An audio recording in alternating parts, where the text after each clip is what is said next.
Después del nacimiento de Isaac, la gran alegría manifestada por Abraham y Sara indujo a Agar a ponerse muy celosa. Ismael había sido instruido por su madre en el sentido de que él iba a ser bendecido especialmente por Dios, como hijo de Abraham y heredero de todo lo que se le había prometido al patriarca. Compartió, por lo tanto, los sentimientos de su madre y se sintió enojado por el gozo manifestado ante el nacimiento de Isaac. Lo despreció porque creyó que se lo prefería a él. Sara observó la actitud de Ismael contra su hijo Isaac y se sintió profundamente ofendida. Informó a Abraham con respecto a la conducta irrespetuosa de Ismael hacia ella y su hijo, y le dijo: echa a esta sierva y a su hijo, porque el hijo de esta sierva no ha de heredar con Isaac mi hijo. Abraham se sintió profundamente preocupado. Ismael era su hijo y lo quería mucho. ¿Cómo podía despedirlo? Oró a Dios en medio de su perplejidad porque no sabía qué hacer. El Señor informó al patriarca por medio de sus ángeles que escuchara la voz de Sara su mujer, y que no permitiera que su afecto por su hijo o por Agar le impidiera cumplir la voluntad de ella. Esto era lo único que podía hacer para restaurar la armonía y la felicidad en la familia. Recibió la consoladora promesa por parte del ángel de que Ismael, aunque separado de la casa de su padre, no moriría ni sería olvidado por Dios, porque se lo preservaría por causa de que era hijo de Abraham. También el Señor le prometió hacer de Ismael una gran nación. El patriarca tenía una disposición noble y generosa que se puso de manifiesto en su ferviente intercesión en favor de los habitantes de Sodoma. Su fuerte espíritu sufrió mucho. Estaba abrumado de pesar y su amor paternal fue profundamente conmovido cuando despidió a Agar y a su hijo Ismael, para que peregrinaran como extranjeros por tierra ignota. Si Dios hubiera sancionado la poligamia, no habría dicho a Abraham que despidiera a Agar y a su hijo. Mediante este caso quiso enseñarnos a todos una lección, es a saber, que los derechos y la felicidad de la relación matrimonial deben ser respetados y preservados siempre, aun a costa de grandes sacrificios. Sara era la primera y la única verdadera esposa de Abraham. Tenía derechos como esposa y madre, que nadie más podía tener en el seno de la familia. Reverenciaba a su esposo y lo llamaba Señor, pero sentía celos de que sus afectos fueran compartidos con Agar. El Señor no reprendió a Sara por la actitud que asumió. Los ángeles, en cambio, reprendieron a Abraham por desconfiar del poder de Dios, lo que lo indujo a tomar a Agar por esposa con la idea de que por medio de ella se cumplirían las promesas. La prueba suprema de su fe. De nuevo, el Señor consideró conveniente probar la fe del patriarca por medio de una prueba tremenda. Si hubiera soportado la primera prueba y hubiera aguantado con paciencia que la promesa se cumpliría en Sara, y no hubiera tomado a Agar por esposa, no habría sido sometido a la prueba más dura que haya experimentado hombre alguno. El Señor le ordenó: toma ahora tu hijo, tu único hijo, Isaac, a quien amas, y vete a la tierra de Moria, y ofrécelo ahí en holocausto sobre uno de los montes que yo te diré.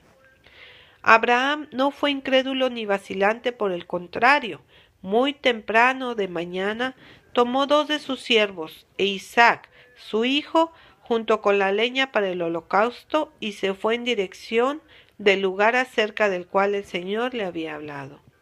Nada dijo a Sara acerca de la naturaleza de su viaje, porque sabía cuánto amaba a Isaac y que ese afecto le induciría a desconfiar de Dios y a no entregar a su hijo. El patriarca no permitió que el amor paternal lo dominara y lo indujera a rebelarse contra Dios. El mandamiento del Señor había sido calculado para sacudirlo profundamente. Toma ahora tu hijo. Y entonces, como para probar un poco más su corazón, añadió: tu único, Isaac, a quien amas, es decir, al único hijo de la promesa, y ofrécelo allí en holocausto. Durante 3 días este padre viajó con su hijo y tuvo suficiente tiempo para pensar y dudar de Dios si se hubiera sentido inclinado a ello, pero no lo hizo. Tampoco pensó que la promesa se cumpliría ahora por medio de Ismael, porque Dios le había dicho con toda seguridad que por medio de Isaac se cumpliría finalmente. Abraham creía que Isaac era el hijo de la promesa. También creía que Dios había hablado con claridad cuando le ordenó que le ofreciera en holocausto. No dudó de la promesa de Dios. En cambio, creyó que si el Señor, que en su providencia había permitido que Sara tuviera un hijo en su vejez, le había pedido que tomara la vida de su hijo, se la podría dar de nuevo y levantar a Isaac de entre los muertos. El patriarca dejó a los siervos a mitad del camino y se decidió ir solo con su hijo para adorar al Señor un poco más allá. No podía permitir que lo acompañaran y que, impulsados por su amor a Isaac, se sintieran inducidos a impedir que se cumpliera lo que Dios le había ordenado hacer. Tomó la leña de manos de ellos y la cargó sobre los hombros de su hijo. También llevó el fuego y el cuchillo.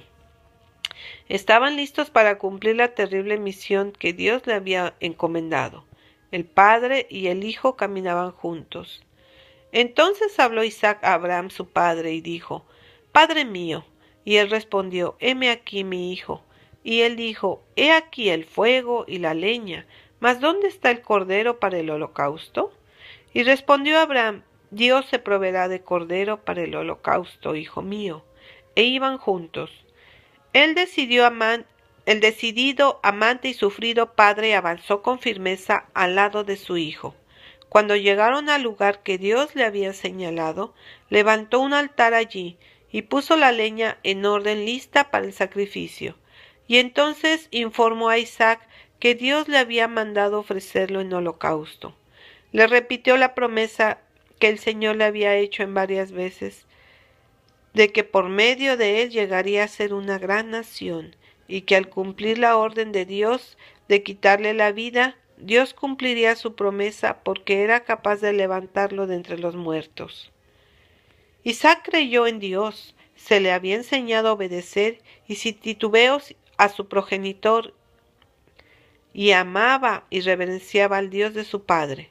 Podría haber resistido si hubiera querido, pero después de abrazar afectuosamente al anciano se sometió y permitió que éste lo atara sobre la leña. Y cuando la mano del padre se levantó para quitar la vida de su hijo, un ángel de Dios, que había estado observando toda la fidelidad de Abraham en su camino al monte Moria, lo llamó desde el cielo y le dijo: «Abraham, Abraham». Y él respondió: «Heme aquí».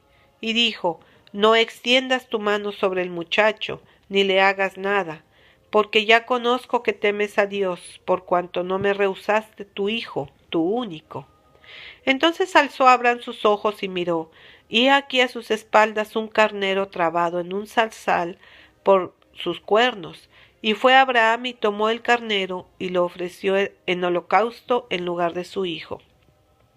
El patriarca había soportado plenamente y con nobleza la promesa a que fue sometido, y gracias a su fidelidad redimió su falta de perfecta confianza en Dios, que lo indujo a tomar a Agar por esposa. Después de esta manifestación de fe y confianza por parte de Abraham, Dios le renovó su promesa, y llamó el ángel de Jehová a Abraham segunda vez desde el cielo y le dijo: «Por mí mismo he jurado, dice Jehová, que por cuanto has hecho esto y no me has rehusado tu hijo, tu único hijo, de cierto te bendeciré y multiplicaré tu descendencia como las estrellas del cielo y como la arena que está a la orilla del mar, y tu descendencia poseerá las puertas de sus enemigos. En tu simiente serán benditas todas las naciones de la tierra, por cuanto obedeciste a mi voz».